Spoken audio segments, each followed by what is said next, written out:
everybody. I hope you are doing well in this wonderful summer that we find ourselves in. Welcome to the Fintech Finance Virtual Arena where we're hosting today. I will be hosting today's session. I am Editor-in-Chief at Fintech Finance, Ali Patterson. And I am joined today, first of all, actually two people who are making their debut on the FF Virtual Arena. First of all, we have DJ. DJ, welcome to the show. Tell us a little bit about yourself and a little bit about, I'm going to mispronounce it, Ruuky? Yeah, that's absolutely correct, yes. So yeah, my name is Deepankar, but apparently it's hard to pronounce, so everybody calls me DJ. And I am a co-founder and CTO at Ruuky. So we founded Ruuky officially in 2020 in January. And since then, I started working on development and building the whole banking platform of Ruuky from scratch. And that was quite a journey. And before that, I was working in deposit solutions in the architecture team, building the whole technical infrastructure for their new European banking model and also for US. And I also worked in Oracle before that in their operating system and networking team. So quite a bit of experience in architecture and tech. And at Ruuky now, I am basically leading with the role of CTO. And yeah, very much excited about that. See, I've heard it's actually pretty easy, starting from scratch in terms of building up. I couldn't even begin to start on that. Well, welcome to the show. We also have Louis from PPS. Louis, how are you doing? Tell us a little bit about yourself and PPS. Sure. Hi, everybody. I'm Louis Joubert, the CTO at PPS.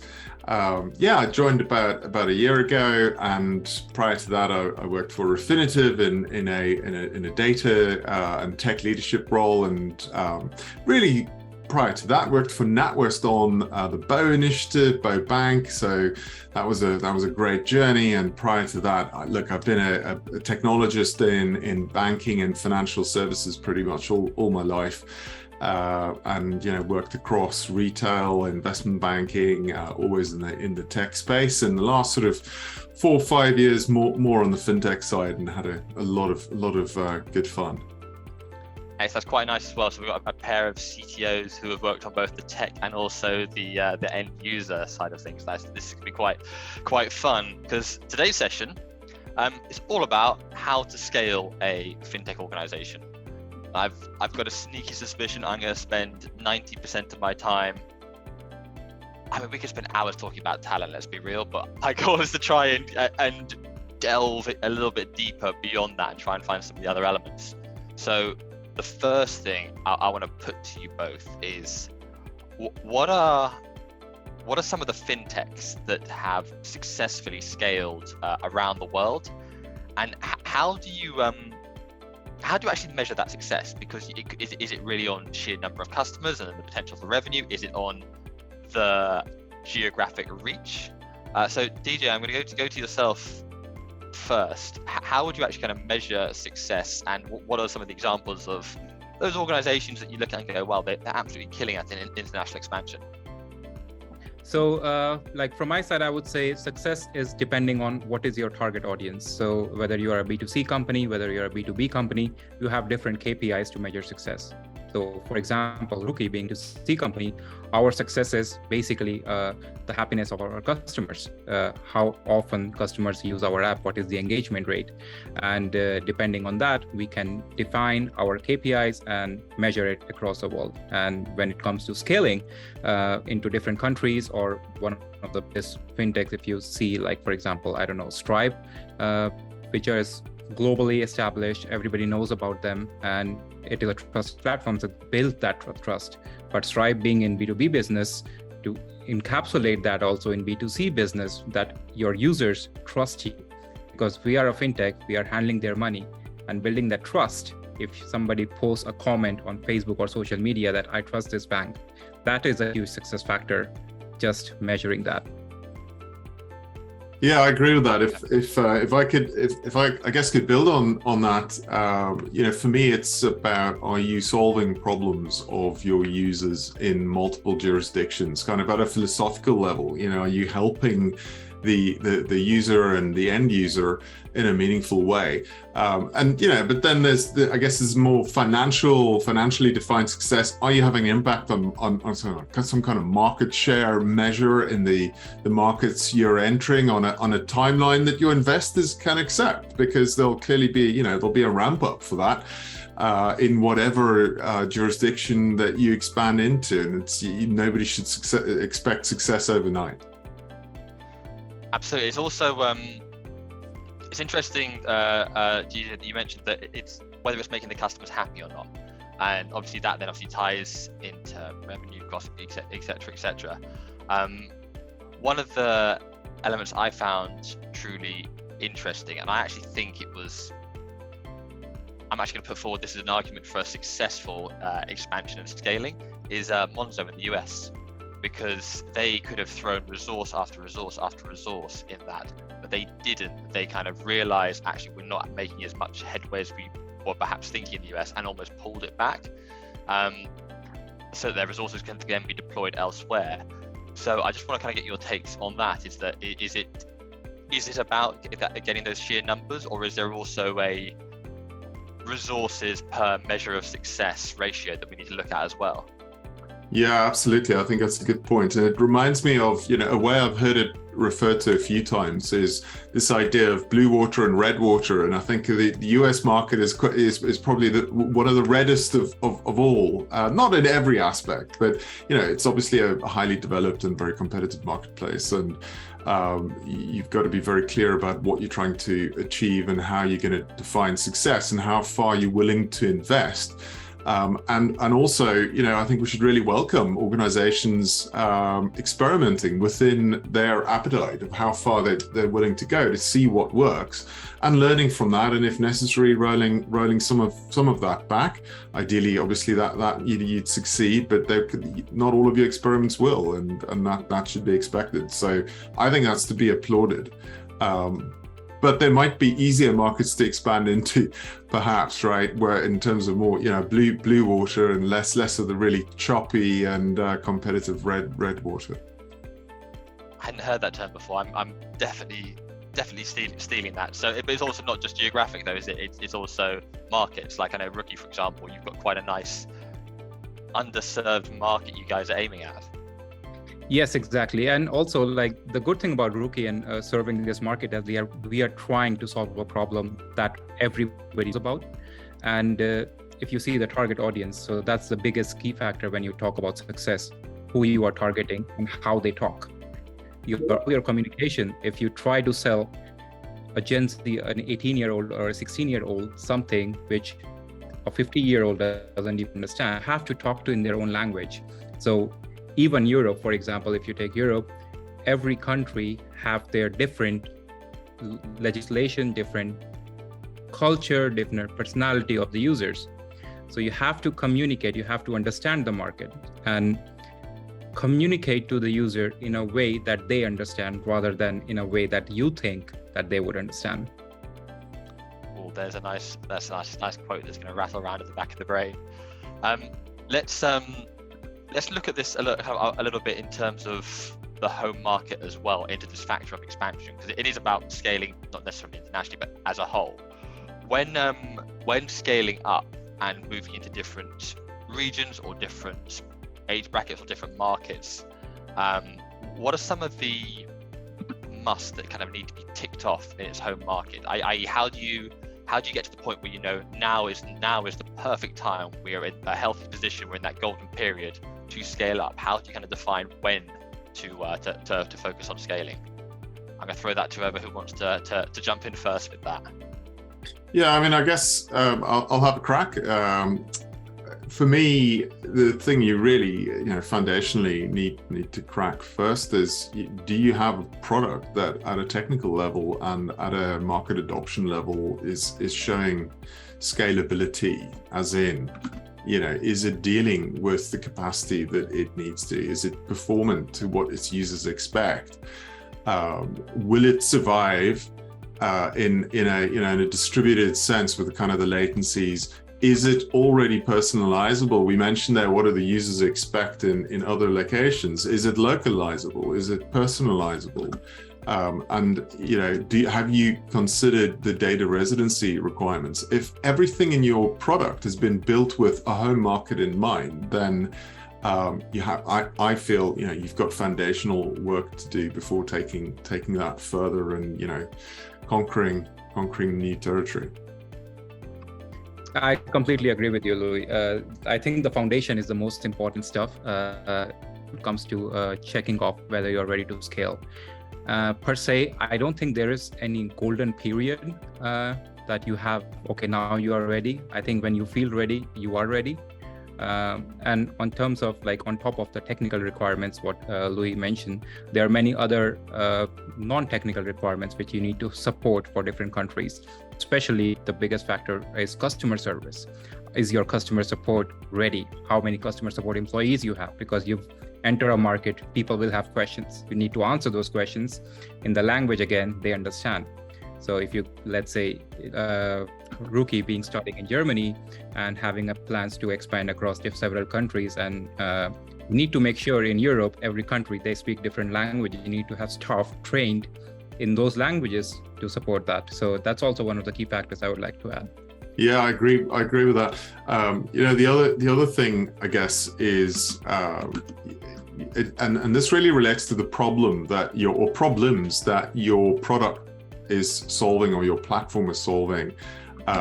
Those problems need to be globally relevant, or at least relevant in the locations you're looking to expand into. And quite often, if you've built something, you've grown up in your home market, and you've built a solution to a local problem, then you either need to understand how that problem is relevant in the markets you're entering, or you've abstracted out the bits that really are common, and you're willing to invest in the bits that are specific to the markets you're entering. And I guess in the back of my mind, to make it concrete, what I have in mind is the regulatory space, right? So we know how regulated financial services is, we know how fragmented the global regulatory landscape is. And if your product is leveraging some of that regulatory, that patchwork of regulatory requirement, then you've really got to think about the bits that are common and the bits that are market specific. And your product thinking, your platform thinking needs to reflect that. I want to delve in a little bit deeper there, Louis. That seems like I'm just thinking in terms of what are some of the areas that are often overlooked in terms of how to be successful. What are some of almost the quick wins that actually, do you know what, if you put a team on this, it's going to make it a lot easier to expand to this area here or this region here, both from a regulatory but also like a legal and a licensing perspective and a taxation. Yeah, I mean, one element is data residency, and having the ability to leverage and in the era of public cloud, makes it a lot easier than it used to be when I first entered the industry, back in the 1840s.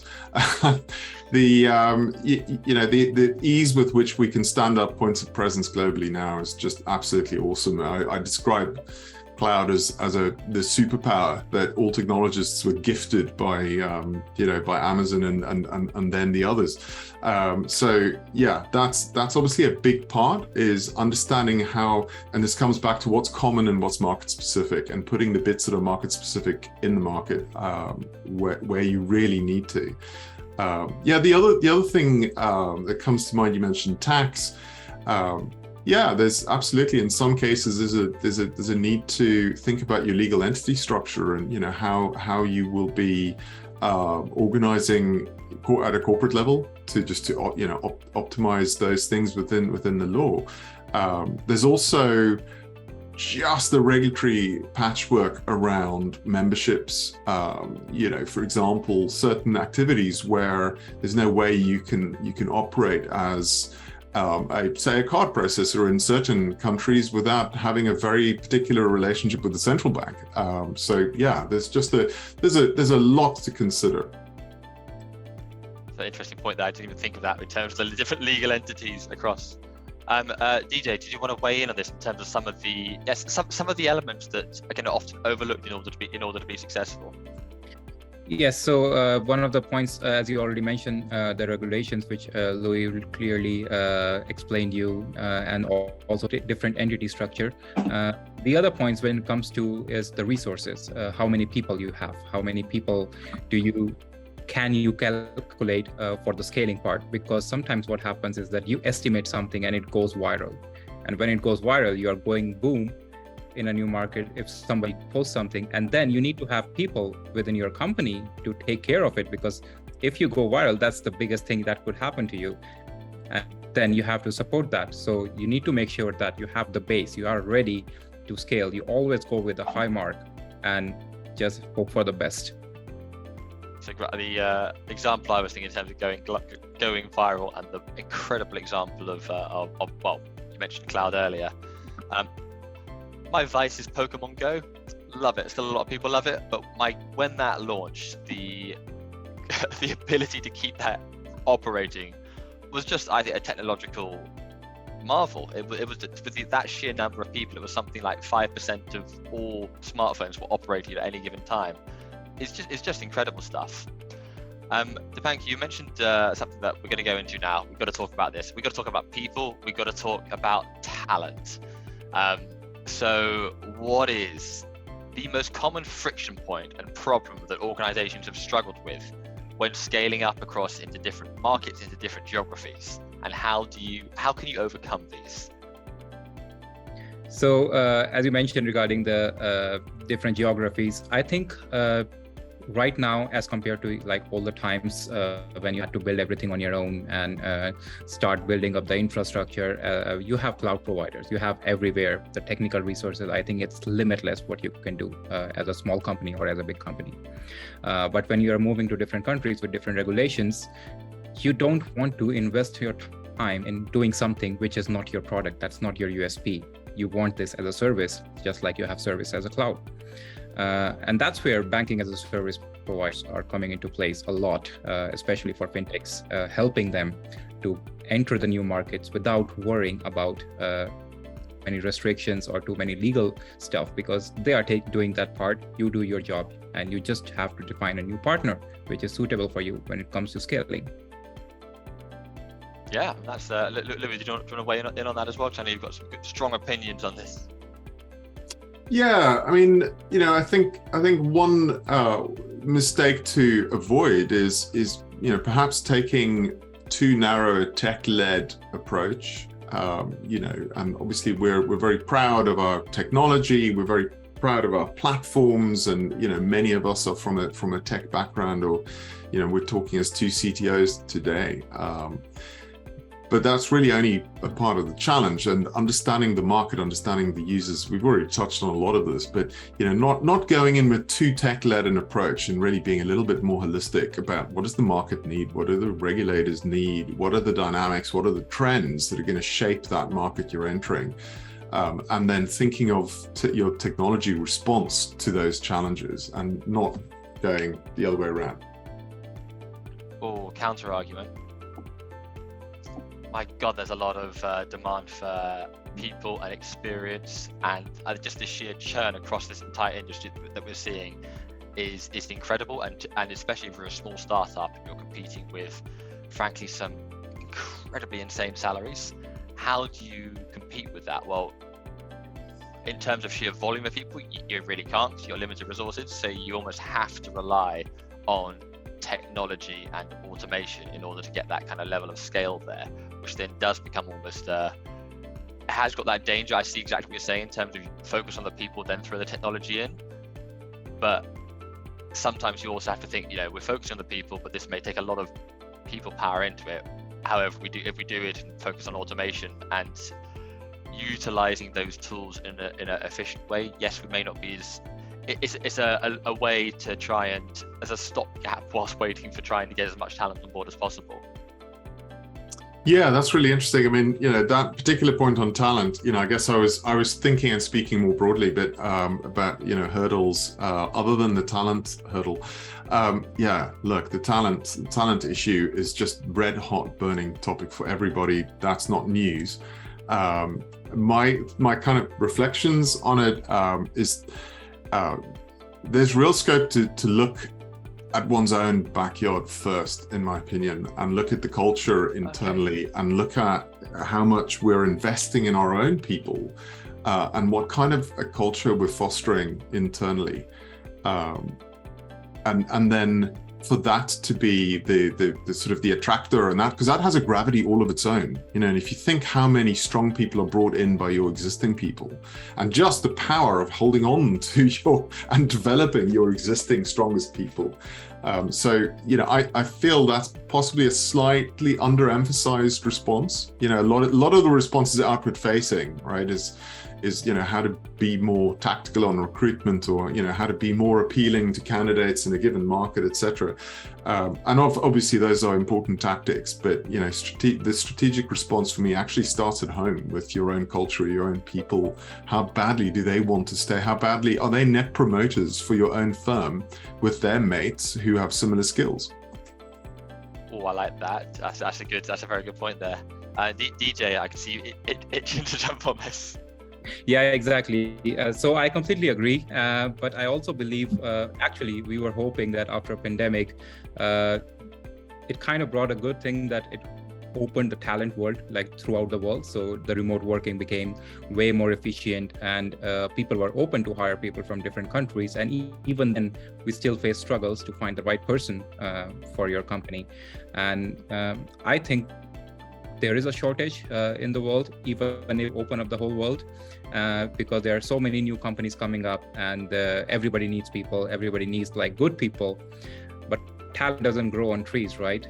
You have to grow them. So I think other options people should also consider is to grow that talent in-house. So if you want somebody to learn something, if you want somebody to automate, be efficient in their work, teach them, invest the time on your existing people to teach them those stuff. I know everybody wants everything fast, but that is the investment which is going to pay off in a long run. Maybe also look for some working students or university graduates, get them and teach them, train them, and they're going to stick with you if you do it properly. That seems far too obvious and too much work. I want someone now. That's the you've absolutely hit the nail on the head, and I think that's something that doesn't only just benefit you as an organization in terms of you as your culture, but also your workforce. It also then gives those people, particularly the graduates, the skills and that experience in working for organizations that frankly benefits the industry as a whole. That's exactly. I will lead you on for that 1,000-fold. One of the things that's kind of interesting about the payment side of fintech, I mean, it's an integral part of innovation. How central have the ability to move funds literally across border? How integral a part has that played to successful fintech growth? The fact that you can send money to somebody on the other side of the world in another currency, in some cases a currency you may never even have heard of, and it be minutes or seconds. Has that had a bit of a factor in terms of scaling? I mean, payments in general, yes, absolutely. You know, I think the cross-border use case for me is kind of just a subset of that. But yeah, digital payments, you know, I think is just the fuel for a lot of fintech growth, and in some cases that's the explicit aim of the fintech and the organization. I think PPS is a case in point. And in some cases, it's actually more invisible. So, you know, if you think about how invisible the payment layer is of the whole Uber experience or the whole Deliveroo experience, you know, that idea of, well, you know, it's obviously a slightly broadly used term now, embedded finance, but, you know, really embedding that as part of a wider user experience. The user doesn't necessarily set out to pay for something, they set out to get some takeaway delivered. That and it's enabled by a lot of things. It's enabled by a UX, by a smartphone experience, by a delivery experience, but it's also enabled by an embedded payment within that. You know, and I think that's just a major macro trend that the whole fintech industry is benefiting from. Regulators love it too, because it makes things far more transparent than obviously the old world of cash. For end users, I think the benefits are better budgeting, more transparency over their finances. It's impossible to budget with cash. It's that's really, really difficult to track where your money is going. So, and I think we see this globally. This is growing so fast in places like India, in places like like Africa, South Africa, where I'm from as well. Not to mention China. That and you could even tie the whole crypto revolution to the need for this idea of digital money and trackable money, and in the case of crypto and DeFi, programmable money and programmable payments. And so that idea, to me, payments at the heart of the fintech revolution is it's just foundational and well established in my mind.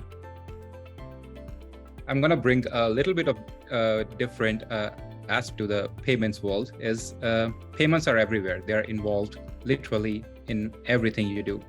People all talk about social media, that, oh yeah, I want to go out on vacation with my friends. Even there, you use payments. You go to a different country, you travel, you pay with your currency. And it's always challenging when you travel across the world and you want to send money that I'm on a trip and I want to pay over in different currency, different country. It's all challenging to use your local money or local, let's say, your banking provider to go there and pay with that. Maybe it supports, maybe it doesn't, maybe it's a different payment scheme. And that's where the digital revolution is needed, especially with digital wallets or a universal payment scheme. And I actually really like the initiative taken by, let's say, Apple and Google for Apple and Google Wallets, which was started. So it doesn't matter where you are, you can just use Apple Pay literally all around the world, wherever contactless payments is supported. So that's also a kind of, let's say, this fintech revolution, which we are talking about, to make all the payments universal, acceptable by everyone. It will be challenging because you cannot overcome the local regulations, but having a layer on top of it, which unifies that. So you do the hard work, but in the end, the users, they don't see that hard work, what you're doing. For them, it's just as easy as tapping a card. I have to put a little plug in there that if you want to see things like Apple Pay and mobile payments in the field all around the world, check out the Round the World Payments Race from which we did a couple of years ago now. So yeah, put a little clip there, George.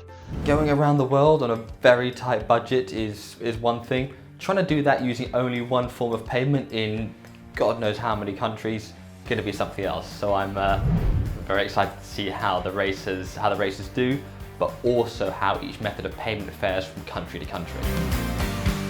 Cool. Now, naturally jumping on from that element around payments, we've got to talk about how finance is one of the most regulated industries in the world.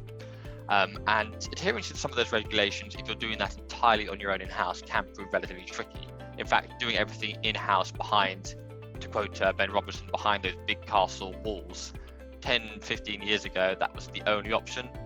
Now, there is a whole ecosystem, there's a whole partner process out there where you can work with people, but then what do you sacrifice for that? So in terms of expanding rapidly, is that ecosystem partnering model, is that sustainable, or do you lose too much control? I want to get your guys' take in terms of how to strike that balance between what to build completely in-house, what to have behind your high walls, and what to then become that network effect, that spider web of ecosystem. Yeah, it's so key to pick the right partners, right? Because what you want to avoid is, in my opinion, what you want to avoid is having partners for every problem you come across, for every regulatory challenge in every market you face, because how long is a piece of string? You'd end up with so many, and that will drive complexity and cost and limit your ability to innovate for your end users, right? I think partnering wisely and ensuring you're going with people with the right scale in the markets that you're after is just so important. And I don't think there's one size fits all here because of the scale of the problem. There's just so many challenges all around the world, and every company has strengths and weaknesses, and every potential partner does too. So yeah, that's certainly the key one for me, is picking your partners wisely. And another thing for me is coming back to this idea of abstracting out in terms of your product offering and having explicit thinking for the parts that are core and really that drive your proposition and what makes it unique and defines your competitive advantage. And really to focus your innovation effort on those. This is old news, right? There's nothing new to us, but I think in some ways nothing is new. That remains true. And then to partner with the bits where you don't have competitive advantage and take more a commodity approach to that. Yeah, no, I see that. So it's almost like you're not. Obviously, start with the easiest examples. You're not going to go out and build your own data center when you can, for comparatively next to nothing compared to that, hire some space through AWS or Google or whoever. DJ, now you mentioned obviously you've been building a lot of sort of stuff in house from your own. How do you strike that? How do you strike that balance? It's also not just a question of here's a bunch of stuff off the shelf where we've partnered. You've got to get everything talking together. So what's your take here in terms of building that robust structure to expand? So that's basically comes to your technical challenges and your architecture, whether you are able to support this kind of architecture, because you will definitely work with partners. You can build your system in a way that your partners are as an integrated part of it, or as Louis mentioned regarding the abstraction, that you have your core system that is owned and maintained by you. That's your USP. And then you have bits and pieces which you need support from for different countries and regulations. So there are many technical frameworks or architectures which you can use, like for example, microservices, that you have one service for some partners which only takes care about payments and banking. Somebody takes care about sending emails or stuff. And then the good thing about this is that you are abstracting all of it out. So in case your partner, you go to a different country, you can just plug in with some other partner and you can try a lot of different things without affecting your core system. So this abstraction, I think, is a very key factor when it comes to the architecture of your firm.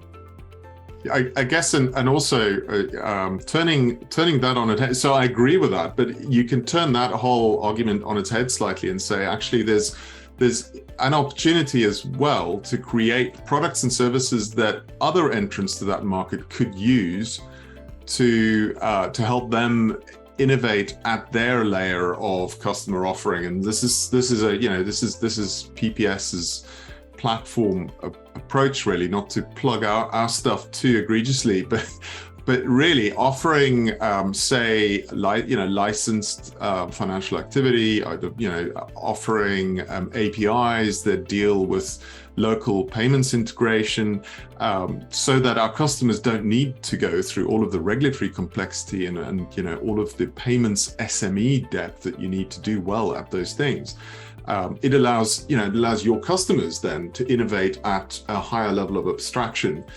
So it's both being, smart and hard-nosed about doing it to your own architecture and your own platform, but also thinking how your customers need to do that if you are offering, B2B services in those markets. One of the interesting things I've been thinking a lot recently, and this kind of applies to tech as well, is that concept of skill stacking. If you're the best, if you're like you guys, for example, if you're a CTO, you want to differentiate yourself, get a different skill, such as public speaking or whatever, and it gives you that kind of different level of skill. It's almost the same with tech. But then that's just one of those things that just came to me whilst thinking of how we're building all this up. But the other element is a lot of one of the things about partnering, which gives you that ability to make more risky decisions, is it's much more of a two-way door to partner with organizations to try something. Whereas if you're committed to do that in-house, for example, it's a lot harder to back out of it once you've started the development there.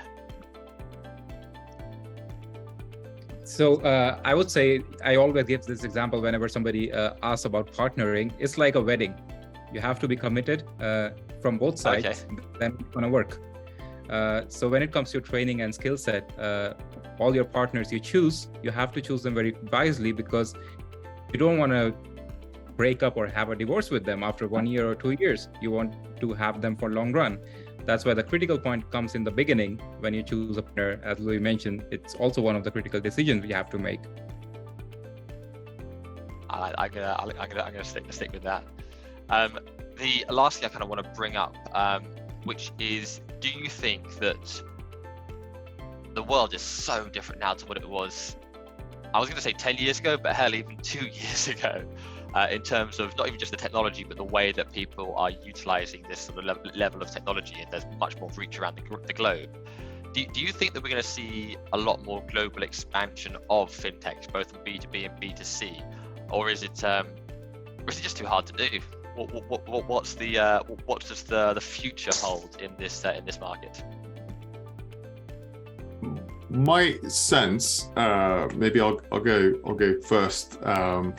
My sense is there's still a lot of opportunity despite the headwinds from a sort of market climate perspective for fintechs and fintech funding at the moment. So conventional wisdom is, of course, there's going to be a period of consolidation now, right?